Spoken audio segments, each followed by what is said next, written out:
Hi, I'm Lindsay and welcome to Thrive and Belong.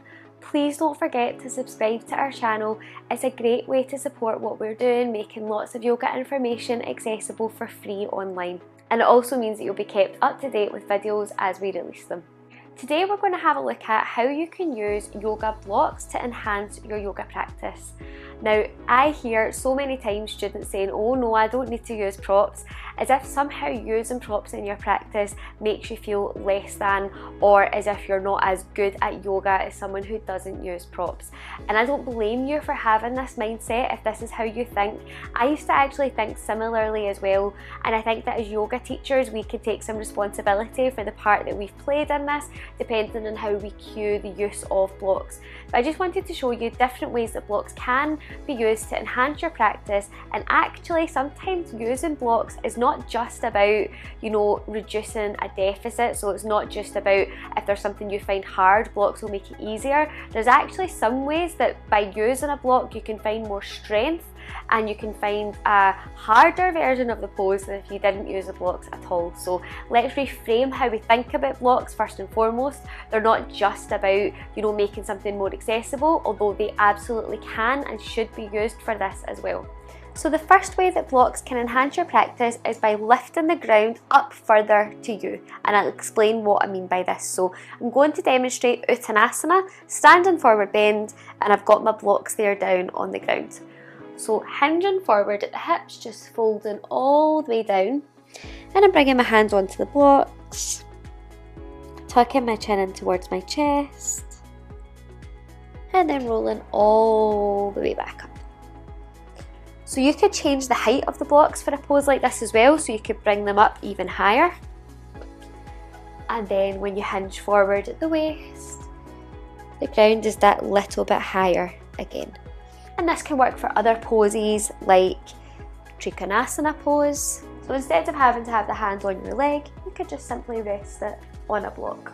So that's the first way that blocks can enhance your practice, just by bringing the ground a little bit higher up towards you, so you're not reaching and you're not straining to catch a hold of the floor. When you've got those blocks there, you can just place your hands on there instead. And you can also do this by placing a block underneath your head. You could place it under any part of your body that you would like to be rested somewhere, but the ground is just feeling a little bit too far away. The second way that blocks can help with your practice is to increase your strength. So this is one of these options where using the block is going to make a pose a little bit more challenging than if you didn't use it before. So I'm going to show you this with Utkatasana, chair pose. So I have the block in between my thighs and I'm hugging and I'm squeezing it really, really tight, holding and gripping it with my inner thighs. And then I'm going to bend my knees and I'm going to send my hips back, sinking my hips down as far as I can, squeeze, squeeze, squeeze in the block, and then coming all the way back up.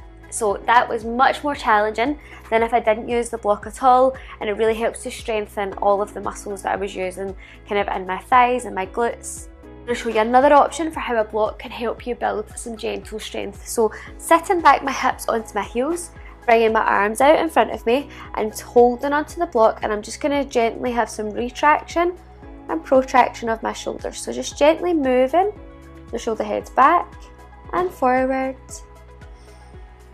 And again, by holding the block, it's giving me something that keeps the structure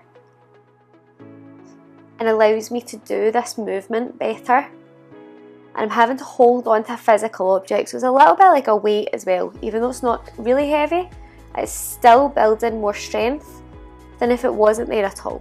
And the third way that blocks can enhance your practice is just by helping you to get into positions that you otherwise wouldn't be able to get into without the block. So an example of this can be supported fish pose. So for supported fish, I like to bring my blocks into the shape of a T. This one goes under the head. This one goes between the shoulder blades, and it creates a really nice opening through the front of the chest.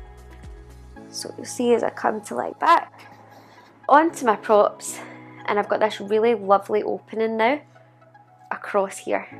And you can choose different leg variations, it really doesn't matter what you're doing in the lower body here, but this opening through the upper body is really only achieved with the blocks. And you can also see this in the case of supported bridge. So I've got the block underneath my hips. I can change the height of the block to get a deeper sensation, and here the block has helped to elevate my hips up higher than my heart, which means I'm getting an inversion in the pose as well, which is really good for slowing your heart rate down and helping you to unwind and to relax. And I know that not everyone has a block at home, so if you don't have these props at home, you can absolutely still get the benefit from something similar. So I find a good substitute for yoga blocks is something like large books like dictionaries, but you can also use really dense cushions.